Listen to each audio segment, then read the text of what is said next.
আজ আমাদের বাড়ি শ্রাবণ মাসের ঢেলা ফেলা মনসা পুজো। তো এখন আমি একটু ছোট্ট করে দেখিয়ে দিই তোমাদের আমি কিভাবে মা মনসার তাড়াতাড়ি করে পুজোর জোগাড়টা করে দিই। এবার আমি বেরোবো আমার টিউশনে। চলো।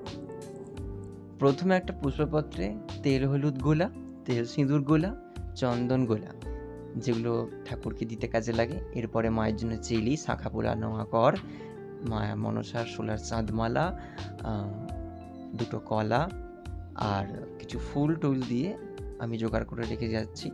কারণ আমি টিউশনে বেরোবো। আর মাকে বললাম তুমি খই, মুরগি, বাতাসা, ফল, চিড়ে এগুলো যখন ঠাকুর মশাই আসবে তখন দিয়ে রাখবে, এখন দিলে পিঁপড়ে লেগে যাবে।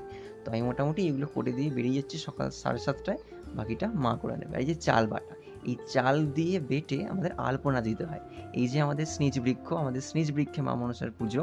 আর চাল বাটাটা হাতে করে ছড়িয়ে ছড়িয়ে একটু বিশেষ আলপনা দিতে হয়। মা লক্ষ্মী পুজোর মতো নকশা করা আলপনা নয়। হয়ে গেল মোটামুটি।